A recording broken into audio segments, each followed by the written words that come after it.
memuji Tuhan sama-sama. Tapi sebelumnya kita mau berdoa dulu ya teman-teman ya.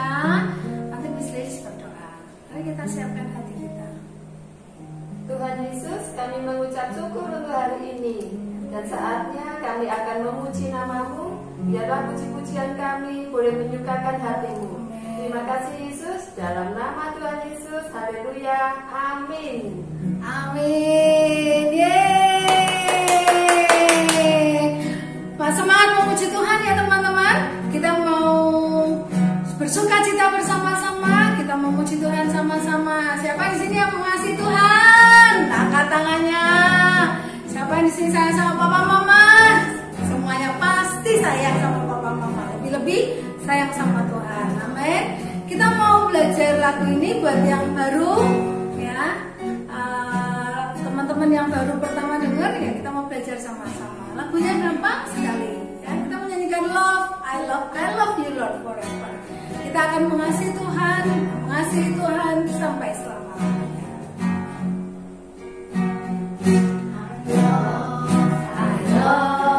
I love you Lord forever. I love you Lord forever. I do my best. I do my best. Oh, I do my best for you. I love you Lord forever. I love you Lord forever. I do my best. I do my best. Oh, I do my best for you. I love you Lord forever. I love you Lord forever. I do my best. I do my best. Oh, I do my best for you. I do my best. I do my best for you. I do my best for you. Siapa yang di sini taat sama papa mama? Siapa di sini nurut sama papa mama? Semua pasti taat dah. Karena sayang sama papa mama. Lebih-lebih kita harus taat sama Tuhan. Tuhan Yesus yang mengasihi kita. Kita harus taat kepada Tuhan Yesus. Siapa di sini yang mau memuji Tuhan lebih lagi? Semuanya mau. Yuk kita nyanyikan lagu Ku Mau Taat. Tirukan gerakan kita semua ya. Ku mau taat, ku mau setia kepadamu Yesusku. Ku mau sayang dan perhatikan sesamaku. Dalam kehidupanku ku pegang kebenaranmu Yesusku. Bagiku Engkau ya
menjadikan Yesus yang terutama.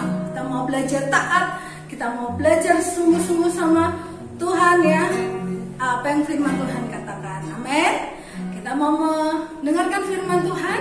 Sebelumnya kita memuji Tuhan yang terutama dalam hidup ini. Siapkan hati teman-teman untuk mendengar firman Tuhan. Siapkan hati untuk mendengar firman Tuhan. Biarlah hati setiap kita menjadi tanah yang baik. Biar firman yang teman-teman dengar, biar tertanam di dalam hati kita. Amin. Ini anak yang terutama. Terutama di dalam hidup ini, meninggikan nama Yesus.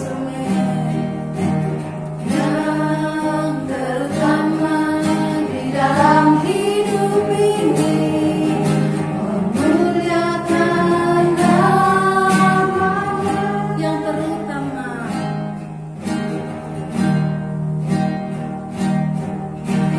Yang terutama di dalam hidup ini, meninggikan nama Yesus. Yang terutama di dalam hidup ini, memuliakan namanya. Haleluya, haleluya, saya mau cinta Yesus. Haleluya, haleluya, saya mau cinta Yesus yang terutama.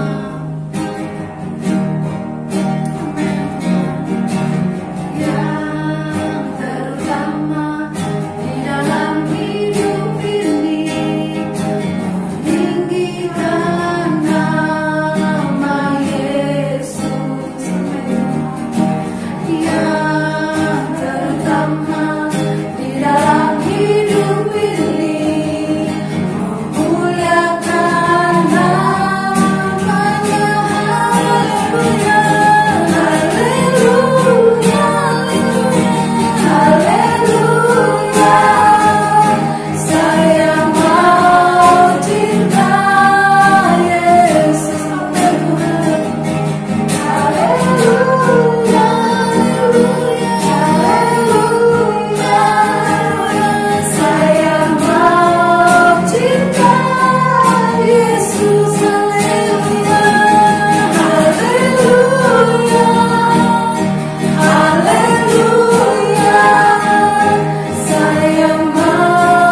cinta Yesus. Haleluya, haleluya, saya mau cinta Yesus.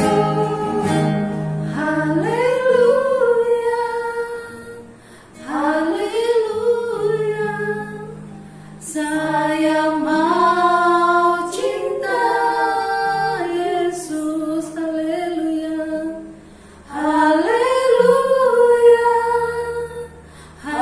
haleluya, saya mau cinta Yesus. Saya mau cinta Yesus. Saya mau cinta Yesus. Saya mau cinta Yesus.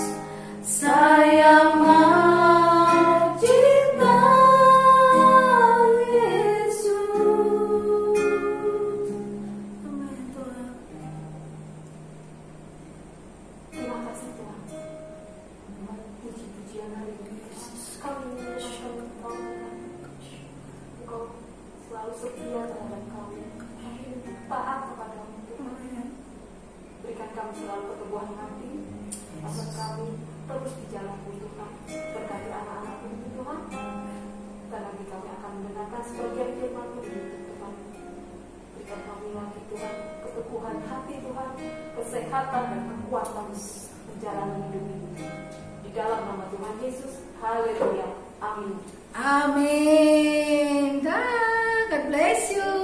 Shalom teman-teman, apa kabar? Hari ini Lisris akan bercerita dan tema kita minggu ini adalah ketaatan, ya. Hari ini kita akan mendengarkan cerita dari manusia pertama, yaitu yang bernama Adam, ya. Adam ini adalah manusia pertama yang diciptakan Tuhan dari debu dan tanah, ya teman-teman. Dan manusia pertama itu seorang laki-laki, teman-teman. Dan dia ditempatkan di sebuah taman yang bernama Taman Eden. Nah, di situ teman-teman, Tuhan itu melihat kok kasihan gitu ya, Adam ini sendirian. Sampai akhirnya teman-teman, waktu Adam ini tidur, Tuhan mengambil tulang rusuk Adam ini teman-teman untuk dijadikan seorang teman ya dari Adam ini. Dan dari tulang rusuknya ini dibentuk seorang manusia lagi, perempuan yang bernama Hawa, ya teman-teman. Akhirnya mereka hidup berdua di Taman Eden ini, ya, Adam dan Hawa. Di situ mereka boleh menempati taman itu, tetapi Tuhan bilang ke mereka ini, ya teman-teman, bahwa mereka boleh makan, boleh memakai semua yang ada di taman itu, teman-teman, tumbuhan dan yang lain-lainnya, kecuali ada satu pohon di tengah Taman Eden yang mereka tidak boleh menggunakannya, teman-teman. Bahkan mereka sebisa mungkin tidak mendekatinya, seperti itu ya teman-teman. Sampai akhirnya suatu hari teman-teman, waktu Hawa, ya, perempuan pertama yang diciptakan Tuhan, itu sedang sendirian. Wah, ada iblis yang menyamar dalam bentuk ular, teman-teman, mengatakan kepada Hawa, teman-teman, kamu tahu nggak, kamu boleh kok makan buah yang dari tumbuhan yang ada di tengah itu. Nanti kalau kamu makan buah itu, teman Hawa, kamu bisa menjadi lebih pintar. Kamu bisa tahu mana yang jelek, mana yang baik. Wah, seperti itu teman-teman. Nah, kira-kira teman-teman, Hawa ini tergoda apa tidak, teman-teman? Dan ternyata teman-teman, Hawa ini sangat mudah tergoda, teman-teman. Dan betul, Hawa ini dia mencoba memetik buah dari pohon yang tadi dilarang sama Tuhan. Dan setelah dia mencobanya, teman-teman, dia membawa juga untuk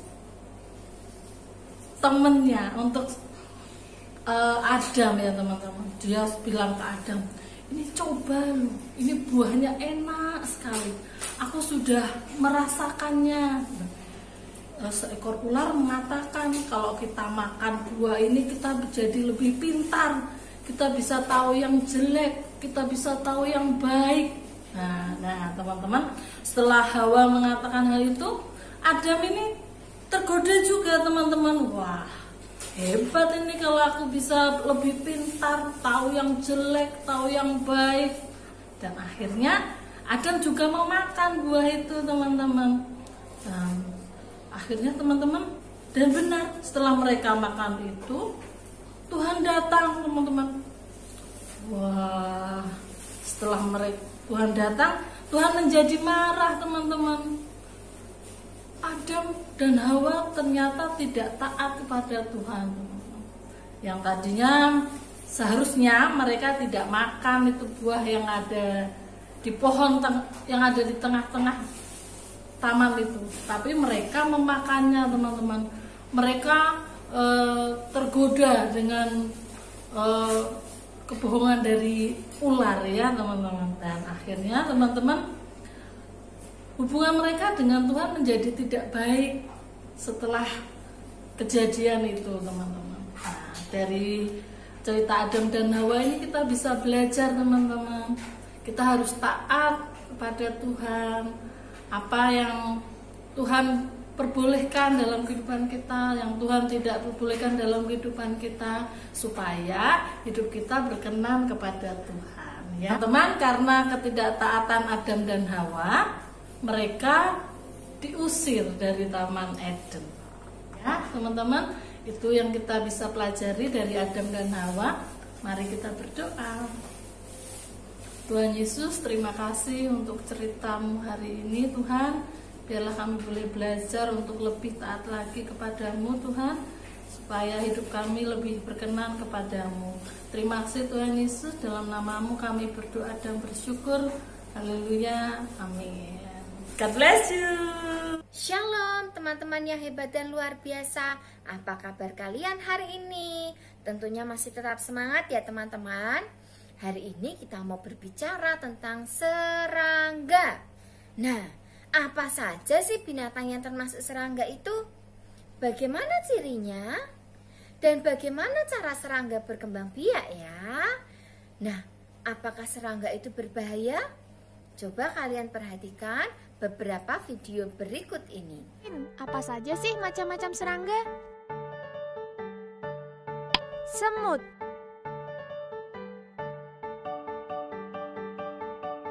belalang,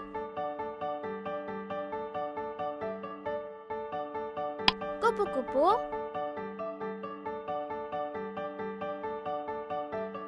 laba-laba,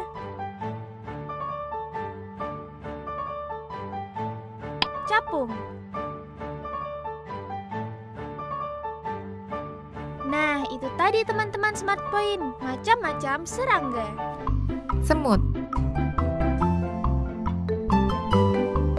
Teman Smart Point, sebagian semut tinggal di kawasan beriklim tropis. Semut terdiri dari 12.000 jenis spesies. Sebagian semut dikenal sebagai serangga sosial.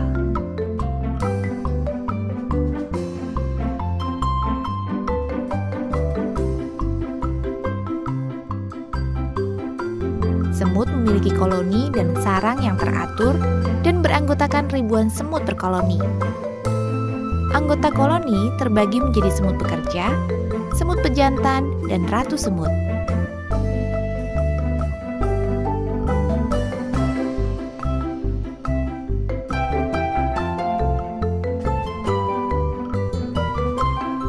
Satu koloni dapat menguasai daerah yang luas untuk mendukung kehidupan mereka.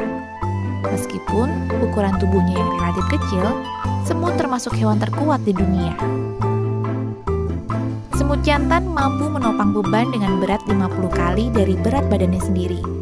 Dapat dibandingkan dengan gajah yang hanya mampu menopang beban dengan berat 2 kali dari badannya sendiri. Kekuatan semut ini tersaingi oleh kumbang badak yang mampu menopang beban dengan berat 850 kali berat badannya sendiri. Laba-laba.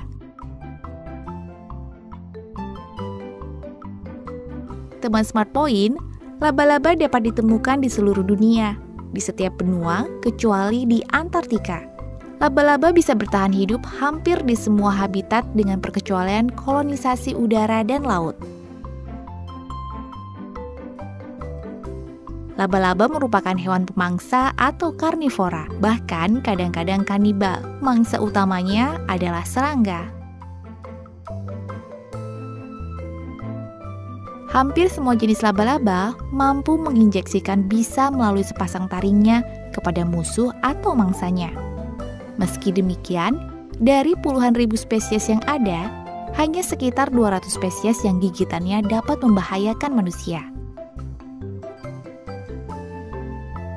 Mata pada laba-laba umumnya merupakan mata tunggal atau mata berlensa tunggal. Kebanyakan laba-laba memiliki penglihatan yang tidak begitu baik, tidak dapat membedakan warna, atau hanya sensitif terhadap gelap dan terang. Capung.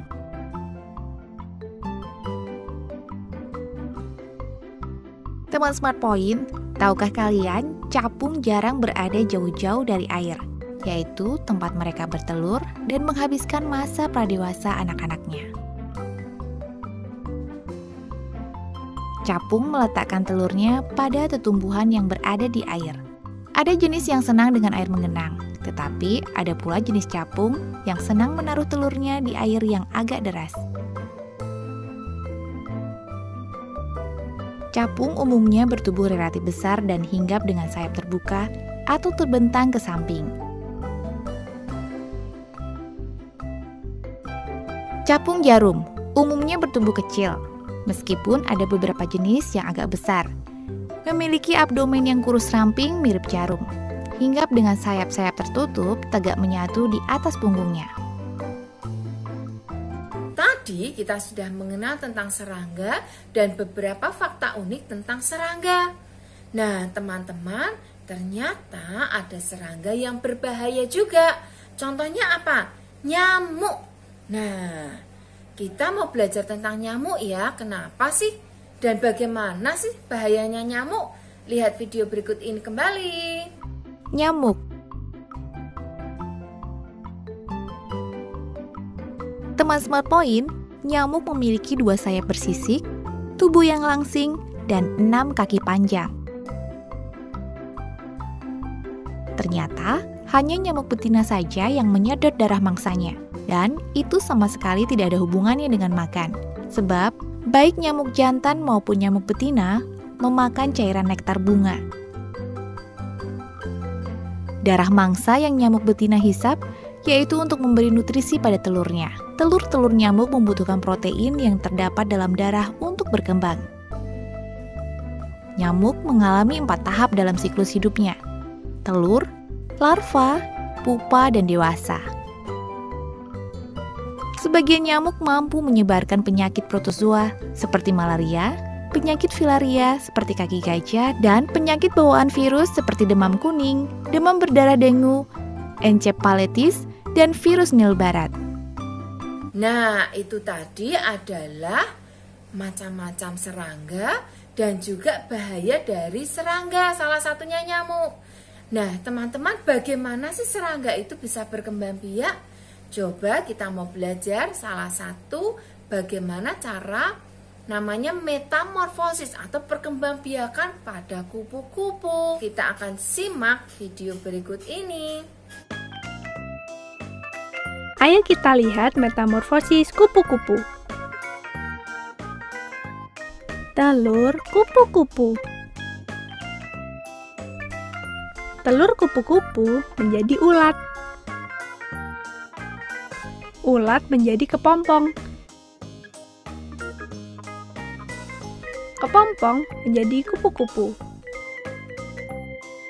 Kemudian kupu-kupu bertelur. Nah, itu tadi metamorfosis sempurna kupu-kupu. Nah, jadi kupu-kupu itu berasal dari telur, kemudian menjadi ulat, kemudian dia menjadi kepompong. Nah, pada saat menjadi kepompong ini, ulat tidak berhenti ya bertumbuh, tetapi dia mengubah tubuhnya menjadi kupu-kupu yang cantik. Nah, kita mau ingat ya, ada yang bilang telur-telur, ulat-ulat, kepompong, kupu-kupu. Nah, itu adalah metamorfosis kupu-kupu atau perkembangbiakan kupu-kupu. Bagaimana ulat bisa berubah menjadi kupu-kupu. Nah, itu teman-teman materi tentang serangga, bagaimana ciri-cirinya, perkembangbiakannya, dan bahayanya buat kita. Oke teman-teman, terima kasih buat setiap perhatian dan kalian yang sudah setia melihat videonya. Tuhan Yesus memberkati.